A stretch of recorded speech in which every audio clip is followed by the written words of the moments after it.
on est lundi 1er novembre et il est temps pour moi d'ouvrir un nouveau vlog. Il est actuellement un peu plus de 13h36 et on s'apprête à partir en vacances. On a fait la première semaine des vacances de la Toussaint en Picardie chez ma belle-mère. Et là, on s'apprête à partir quelques jours à Fréjus. Alors, depuis notre retour dimanche, enfin dans la nuit de samedi à dimanche, on cumule un peu les galères là. Si vous me suivez sur Instagram, vous savez que sur la route, on s'est pris un taré. Donc le gars n'a pas apprécié qu'on mette un coup de frein à un moment et pendant 20 bornes, il nous a suivis en plein phare, il a essayé de nous faire des queues de poisson, de nous rabattre sur la barrière de la bande d'arrêt d'urgence. Bref, un vrai petit bonheur. Ensuite, dimanche matin, il a fallu qu'on nettoie tout notre frigo, qu'on jette tout ce qu'il y avait à l'intérieur puisque le frigo a été coupé pendant nos vacances. Donc tout a dégelé et regelé par-dessus, un vrai bonheur encore une fois. Là-dessus, un de nos voisins nous a annoncé qu'il avait eu un dégât des eaux au-dessus de chez nous. Donc il a fallu qu'on inspecte tout l'arrière de nos toilettes. On s'est rendu compte que nos anciens propriétaires avaient fait une cloison entre le mur et les toilettes et que derrière cette cloison, il y avait tout un tas de papier toilette, de rouleaux de papier toilette vides, des tapis bizarres, des flacons de produits d'entretien vides, une vraie petite déchetterie. Donc il a fallu qu'on gère ça. A priori, heureusement, pas de dégâts. Et ce matin, mon chéri a son téléphone qui l'a planté, c'est-à-dire qu'il a bugué sur une pub et que depuis il ne se rallume plus. Impossible à éteindre, impossible à rallumer. Et pour couronner le tout, sa tondeuse est en panne aussi. Voilà, donc petit chat noir qui traîne là, on aimerait bien s'en débarrasser vite fait. Du coup il m'a dit, je ne prends pas le volant aujourd'hui, donc les 5 heures de route c'est pour Bibi. Voilà, on est ravis. Donc on espère que la suite sera mieux, hein. Bon du coup comme on espère que le reste de la semaine va bien se passer, je vous emmène avec moi pour ces quelques jours à Fréjus en espérant vous montrer de jolies choses. Allez, c'est parti. Bon, dernière petite balade avant le départ. Et ça y est, on commence à entrer dans la partie moche de l'automne chez nous. Regardez-moi, c'est tout gris, plus de feuilles sur la colline. Les vergers ici sont encore un peu en couleur, mais c'est tout. Bon, par contre, je sais pas si je pourrais trop prendre en face cam pendant toute cette semaine. Au pire, je vous mettrai une petite voix off pour vous raconter un petit peu tout ce qu'on fait. Nous voilà partis pour 6 heures de route, dont 1 heure de bouchon en cumulé. Premier petit déjeuner sur la terrasse au soleil.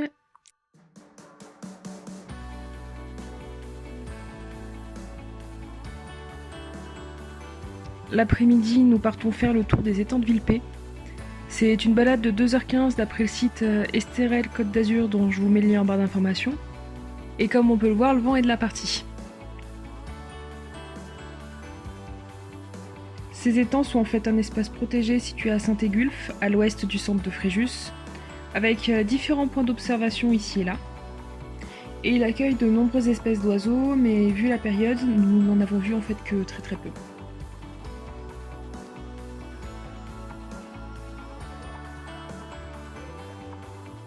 Bon, normalement on est censé aller là-bas. On fait comment quand il n'y a plus de passerelle ? Donc comme vous pouvez le voir, malgré nos cartes, on n'a jamais réussi à trouver les passerelles qu'on aurait dû prendre et qui ont certainement dû être détruites lors de précédentes intempéries. Du coup, on a dû faire demi-tour à mi-chemin et on a fini la journée sur la plage en face des étangs.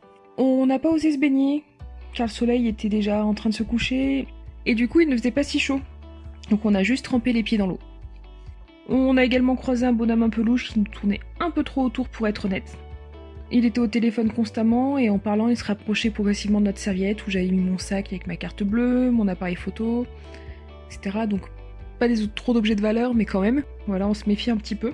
Parce qu'on savait pas si l'on avait après nos affaires ou après Neiko, vu que il s'est beaucoup intéressé à lui un moment, à sa race, qu'est-ce qu'il est gentil, est-ce que je peux le caresser, patati, patata. Donc on a été hyper vigilants tout le temps et très franchement j'ai été sereine qu'une fois que mon chien a été fermé dans ma voiture avec nous. Pourquoi ça ? Parce que on sait que les spitz sont des espèces qui suscitent beaucoup d'intérêt. Hello, on est mercredi 3 novembre, il est 10h30 et comme vous pouvez le voir, je suis toujours au fond de mon lit. Aujourd'hui, donc comme vous voyez, c'est matinée carpette. Regardez la météo hier soir, il était censé pleuvoir ce matin et faire beau cet après-midi. Je me suis dit bon, ce matin on fait grasse mat autant que possible, mais surtout qu'on avait très très mal dormi la nuit d'avant. Donc cette nuit on s'est dit on va essayer de récupérer un petit peu. Et puis à 8h on a commencé à entendre des klaxons, des travaux, des machines. Et donc j'étais ravie puisque ça durait une demi-heure et après ça a été fini. Et ça suffit pour nous réveiller. Et puis finalement, quand on s'est réveillé, qu'on a regardé par la fenêtre, on voit que c'est couvert, mais qu'il y a quand même un petit peu de soleil qui essaye de passer. Et quand je regarde la météo, ce matin c'est éclairci, cet après-midi c'est pluie. Du coup, en fait, on a perdu la matinée là. Et on se demande bien ce qu'on va faire cet après-midi. On s'était dit qu'on allait peut-être prendre le bateau pour aller à Saint-Tropez, sauf que quand j'ai regardé le site des bateaux, plus de bateaux depuis le 30 octobre. Voilà, et ils sont en vacances eux aussi.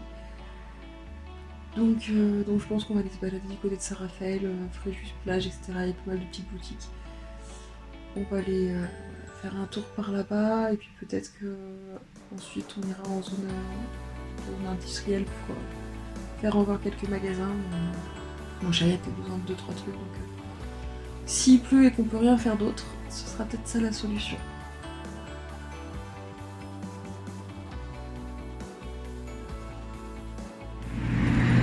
Tu restes ici aujourd'hui? Tu gardes la maison? Bah oui. On va se promener sur le littoral, tu seras plus tranquille ici. Bah oui.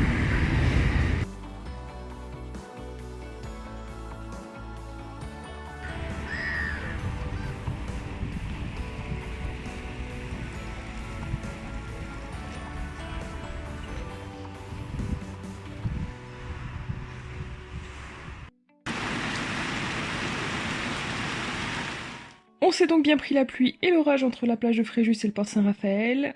On est donc allé en zone commerciale pour faire quelques magasins qu'on n'a pas à proximité immédiate de chez nous. C'est-à-dire qu'il faut faire au moins 1 heure et quart de route pour pouvoir y aller.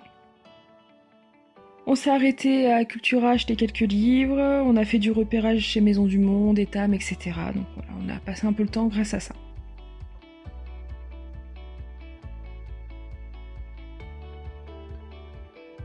On a fini la journée dans un restaurant du bord de mer dont j'avais repéré la carte pendant notre balade. Et j'ai eu envie de tester les raviolis à la truffe, au foie gras et au jambon cru. Et c'était ma foi plutôt pas mauvais.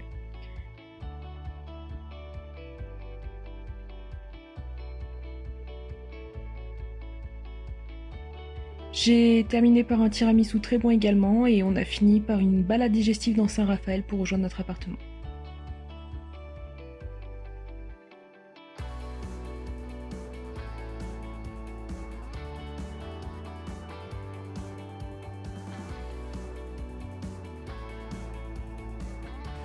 Jeudi 4 novembre, un peu plus de 9h, je suis en train de prendre mon petit déjeuner en terrasse. Il y a un beau soleil comme il faut. Après aujourd'hui, très beau temps, mais longtemps, on va essayer d'aller se balader dans la lac. Le lac repéré était très loin de la maison par rapport à la durée de la balade, donc on a choisi quelque chose de plus près, mais avec beaucoup de vent. Et on a donc préféré laisser Naïko à la maison. Changement de programme, on fait finalement le sentier des douaniers à Saint-Égulphe.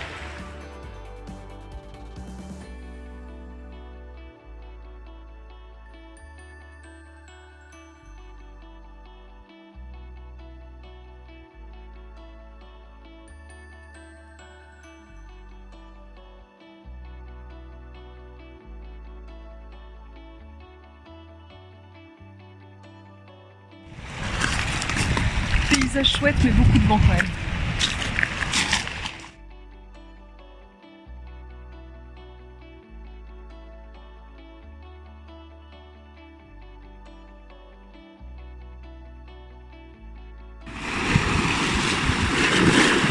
Petite vue de notre resto du jour.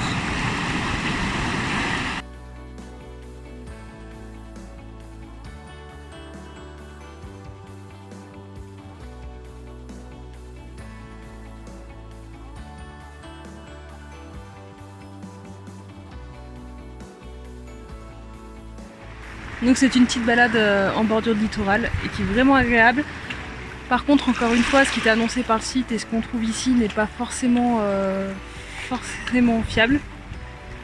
Puisqu'il disait que c'était un chemin plat et qu'en fait, oui, sur la première partie, c'est hyper accessible. Par contre, il y a quand même quelques petits chemins un peu escarpés et pas adaptés à tout le monde. Ça reste une très jolie balade en bord de mer avec des calanques, des plages, bref, un bon petit moment bien agréable.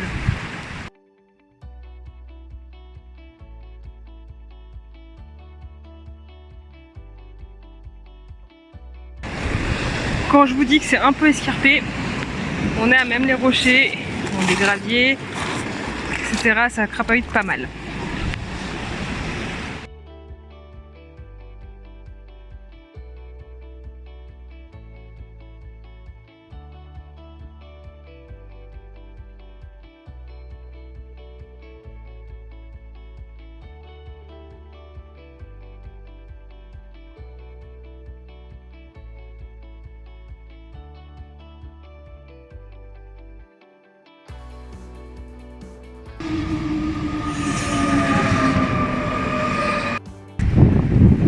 Début de rando au sentier du littoral de Saint-Raphaël.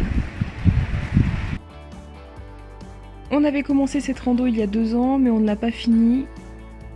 Donc on la prend cette fois-ci en sens inverse, en partant du Dramont qu'on a rejoint en train pour arriver aux portes Santa Lucia de Saint-Raphaël.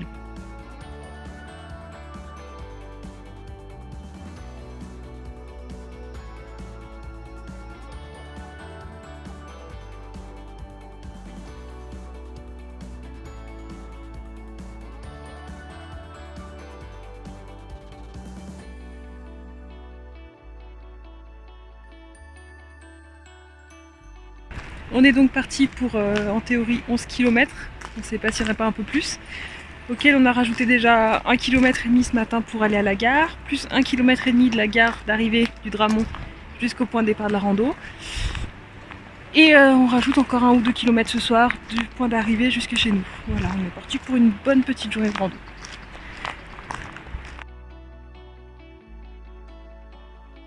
Pendant une partie de la rando, on a vu sur l'île d'Or qui a inspiré Hergé pour l'île Noire de Tintin.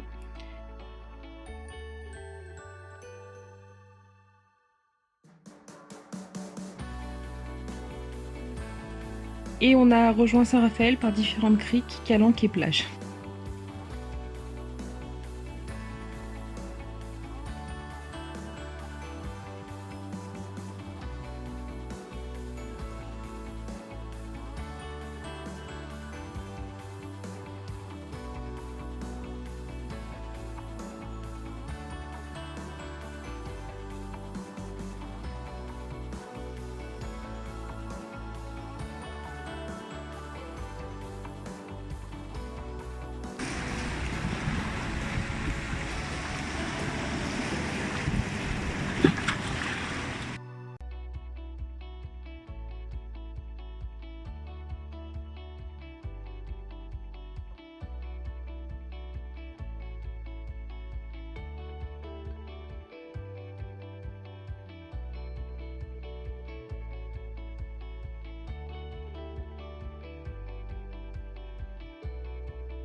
On est à mi-chemin à peu près, on a atteint notre objectif puisqu'il y a 2 ans on l'avait fait mais dans l'autre sens, au départ de Saint-Raphaël et arrivé au Dramont. Et on s'est arrêté vers Boulouris, donc à mi-chemin puisque c'était au mois de mai, il faisait trop chaud, Naïko était cuit, nous aussi. Donc on s'était arrêté là et notre objectif c'était de faire au moins toute la partie qu'on n'avait pas faite. Cette fois-ci on est parti du Dramont et on va en direction de Saint-Raphaël. Le but c'était, comme je viens de le dire, de faire tout ce qu'on n'avait pas fait. Et là on est à nouveau sur une portion qu'on connaît. Et on va partir comme ça jusqu'à Saint-Raphaël. Mais Naïko commence à en avoir marre un petit peu. Surtout qu'on est dans la partie où on est proche de la mer, proche des vagues et qu'il n'aime pas trop ça. Il faut voir les stratégies qu'il utilise pour ne pas mettre ne serait-ce qu'un ongle dans l'eau. Mais voilà, j'espère que les images que je vous filme retranscrivent bien ce qu'on voit là. C'est vraiment une chouette balade. Si vous êtes du côté de Saint-Raphaël, n'hésitez pas. Juste voilà, c'est une balade qui n'est pas très difficile en soi. Même si dans la première portion là qu'on a faite, qu'on ne connaissait pas. Il y a de belles petites montées en forêt, mais voilà, c'est quelque chose, c'est des chemins qui sont un peu escarpés puisqu'on passe sur les rochers. Donc si vous venez faire cette sortie, pensez à bien vous équiper, prendre de l'eau. Nous on est parti à 10h20, c'est déjà 2h, il nous reste encore une bonne heure et demie de promenade. Après on prend le temps pour les photos, hein, donc voilà, mais il faut prévoir de quoi boire, quoi manger. Avec une mer bien agitée, pas étonnant que Neiko ne veuille pas tremper une patte dans l'eau.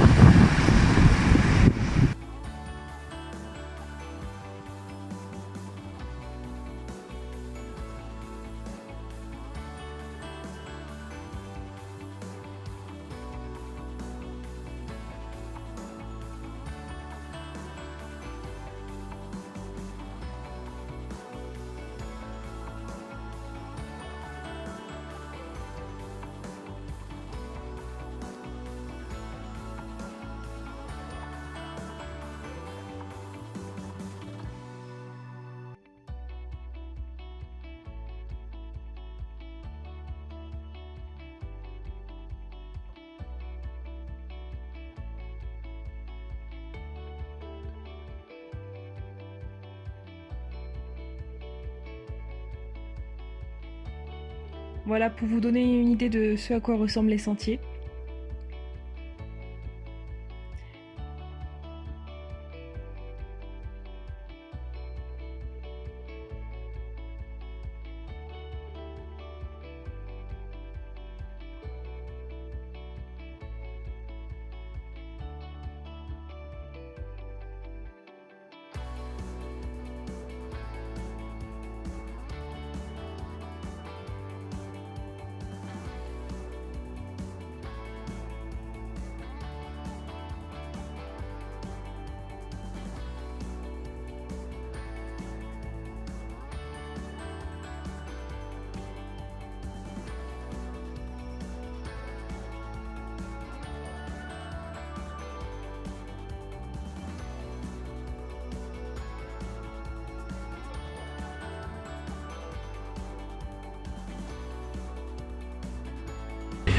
Après l'effort, le réconfort.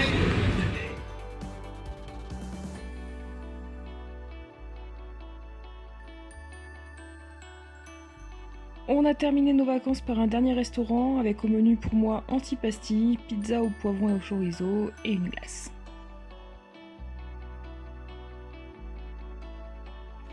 Dernier jour et c'est une journée ménage, rangement et puis préparation des valises. Là mon chéri est en train de passer l'aspirateur après que j'ai nettoyé un peu la salle de bain, j'ai fait le lit, etc., préparé les valises. Et on devrait prendre la route vers 1h30, 2h, on espère. Avec pour ma part une bonne crêpe contractée hier je pense. Je vais donc conclure ce vlog ici, puisqu'il n'y aura rien d'autre intéressant à vous filmer d'ici ce soir. Que ce soit que je suis malade et que j'essaie de reprendre ma respiration toutes les 3 secondes. Donc comme je vous disais, je vais conclure ce vlog ici. Je vous remercie de l'avoir regardé jusqu'au bout. J'espère que les images que je vous aurai tournées vous auront plu et puis je vous dis à très bientôt.